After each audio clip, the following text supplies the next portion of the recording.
Oke, kali ini kita akan membahas beberapa tools yang ada di CorelDRAW ya.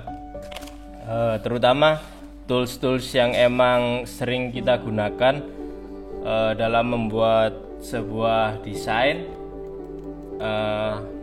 Sebelum masuk ke tools, saya juga ingin ngasih sedikit info pengenalan terhadap penggunaan mouse juga di sini. Jadi ketika kalian menggunakan mouse, kalian dapat menggunakan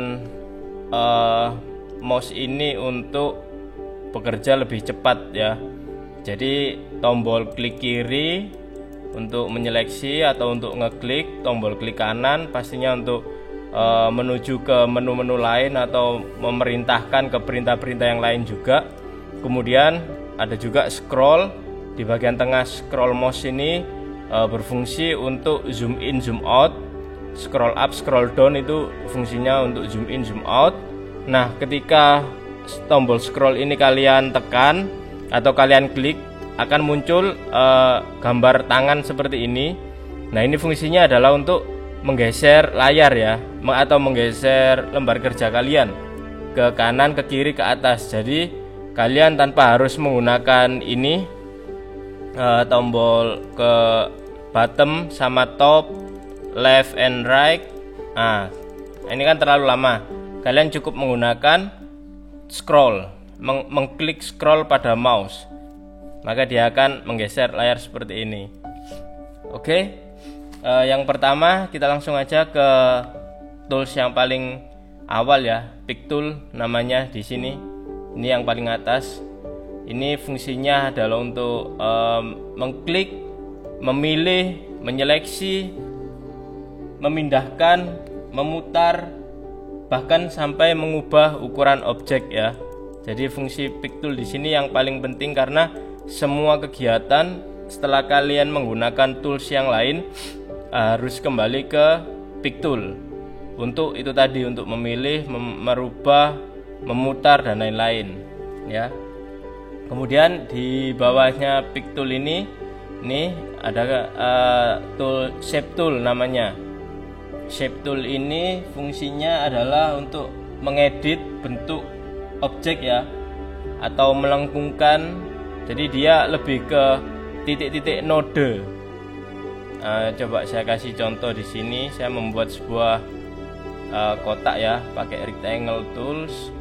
Kemudian saya klik shape tool. Nah, ini yang dinamakan titik node adalah, atau titik node ini ya, 4 ini. Ini bisa kalian klik dengan cara ditahan kliknya atau di drag seperti ini. Dia akan merubah sudut yang lancip menjadi rounded atau melengkung menggunakan shape tool. Ada juga kalau kalian membuat objek yang lain menggunakan pen tool.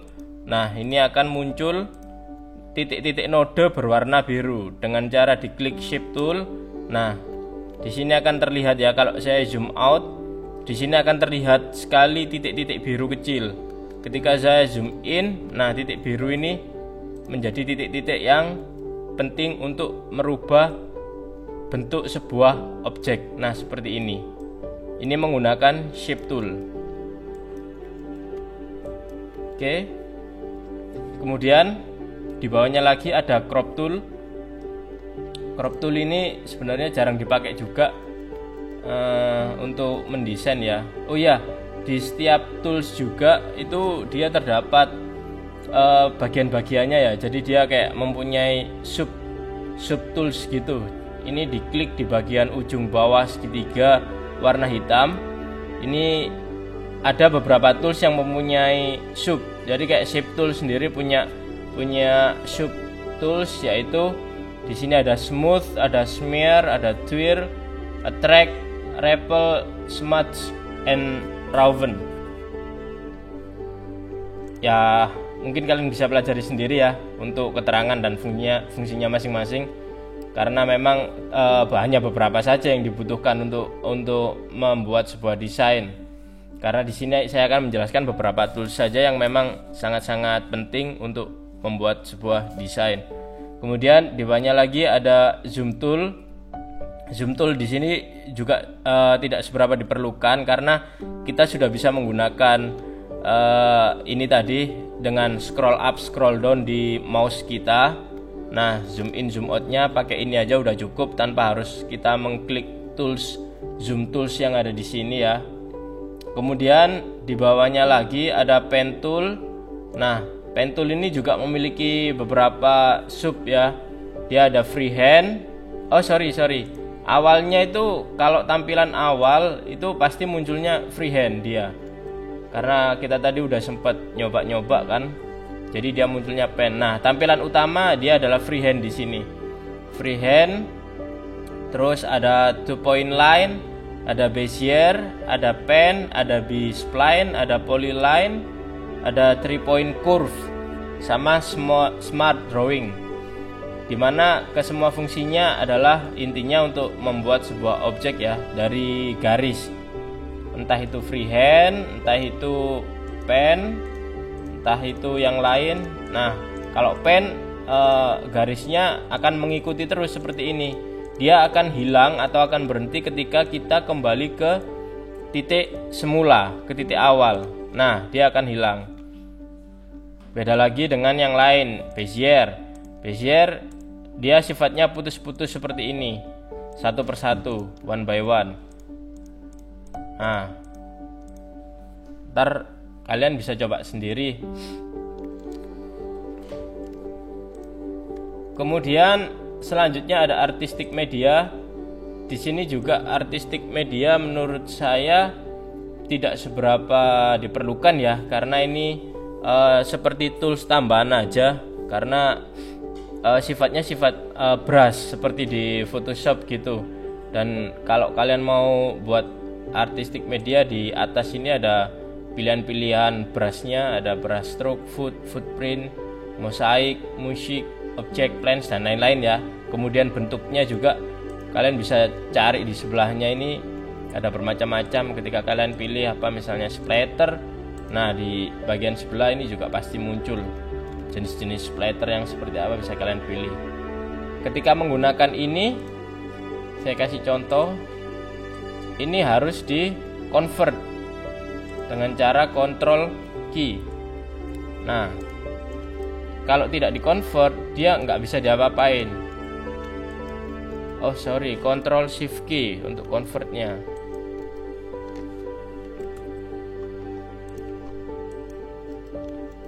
Oh, break apart. Nah kan, saya agak sedikit lupa nih. Jadi di Ctrl K ya teman-teman ya. Jadi setelah kalian menggunakan artistic media pakai splatter ini tadi seperti ini. Nah, ini cara convertnya atau memisahkan objek sama garis ini itu pakai break apart, adalah Ctrl K. Nah, ini akan terpisah. Nah, ini adalah garis utama yang kita bikin tadi. Ini adalah brush yang kita buat dari artistic media. Oke.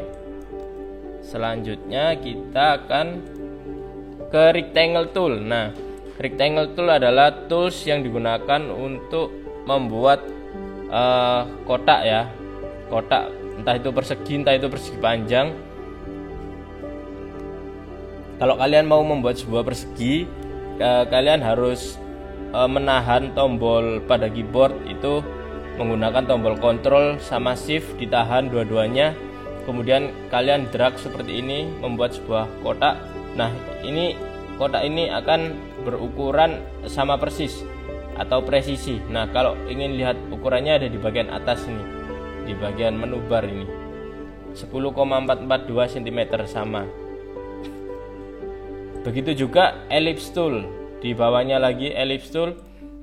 Kalian juga bisa membuat ellipse atau lingkaran dengan ukuran diameter yang sama persis, itu dengan menahan tombol Ctrl sama Shift, ditahan dua-duanya, kemudian diklik. Nah, baru membuat seperti ini. Dia akan muncul ukuran yang sama persis nih di atas. Tapi ketika kalian tidak menahan tombol Ctrl sama Shift, ya jadinya lingkaran bebas saja atau ellipse. maupun yang kotak tadi juga gitu. Nah, bisa persegi panjang, bisa persegi panjang menurun atau ke kanan gitu ya, bebas saja. Setiap kegiatan kalian ketika kalian mau melakukan undo, istilahnya undo, biasanya pakai shortcut di keyboard itu menggunakan Ctrl Z.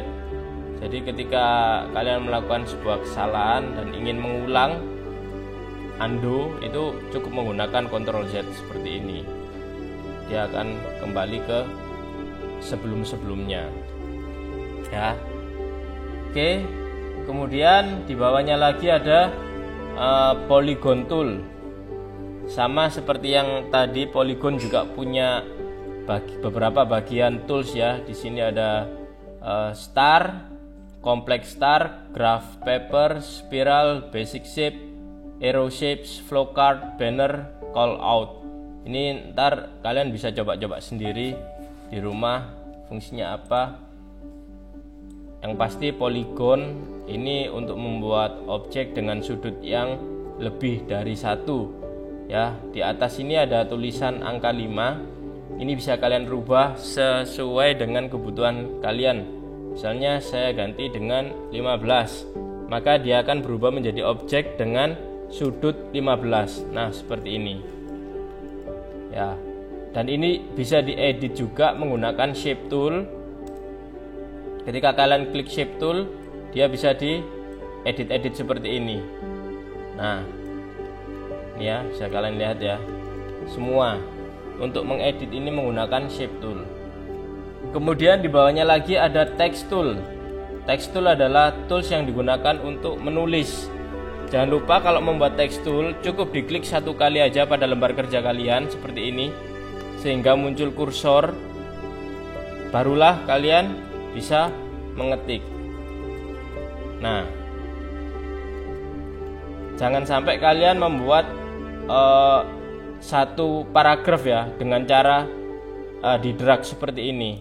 Nah, karena kalau kalian membuat seperti ini, dia akan muncul kotak dengan garis putus-putus. Ini adalah ruang untuk membuat sebuah paragraf dalam tulisan kalian. Kalau kalian hanya membuat satu atau dua kata, cukup dengan klik satu kali aja pada lembar kerja kalian. Oke, kemudian di bawahnya text tool ini ada tools yang nggak seberapa sering kepake juga ya. Parallel dimension tool, kemudian ada juga straight line connector tool, itu juga jarang kepake. Tapi di bawahnya ini ada tools yang memang beberapa momen kita membutuhkan. Ini ada drop shadow. Satu contoh, saya akan membuat lingkaran. Saya akan memberikan shadow atau bayangan ya. Ini di bagian atas ada tulisan presets. Ini bisa kalian pilih. Nah, ini banyak jenisnya ya. Ada yang flat top right, bottom left, top left. Pilih salah satu yang sesuai dengan keinginan kalian seperti ini. Nah, tinggal kita geser-geser aja. Warna juga gitu. Nah, seperti ini. Kemudian ada lagi kontur.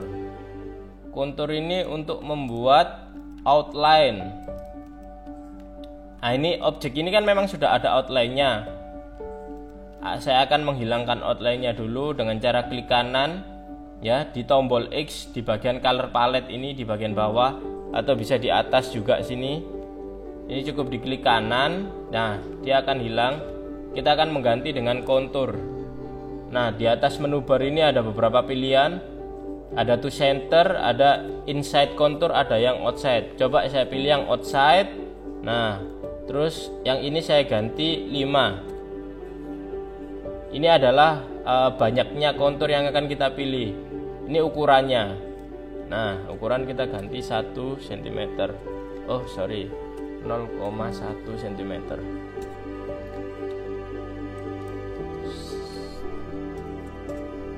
Nah, seperti ini. Ini ada 5 sesuai dengan yang kita inginkan ya. 1 2 3 4 5 kontur. Kemudian ada lagi blend. Nah, blend ini fungsinya adalah untuk membuat repetisi ya dari objek yang kita pilih. Ini akan menarik kalau ada objek yang berbeda seperti ini. Nah, kita akan mengarahkan lingkaran ke kotak dengan menggunakan blend tool ya. Ini blend, saya pilih, tekan ke titik kuning, tarik ke merah, lepaskan. Nah, dia akan membuat objek seperti ini dari lingkaran menuju ke kotak. Dia akan berubah secara otomatis mengikuti. Begitupun dengan bentuk-bentuk yang lain, sama fungsinya blend seperti itu. Kemudian ada lagi distort. Distort ini untuk merubah bentuk ya, atau mendistorsi. Nah, seperti ini. Cuman memang jarang dipakai juga. Kemudian ada envelope. Envelope ini biasanya untuk merubah ukuran font atau bentuk font. Nah, misalnya seperti ini. Kemudian saya menggunakan envelope.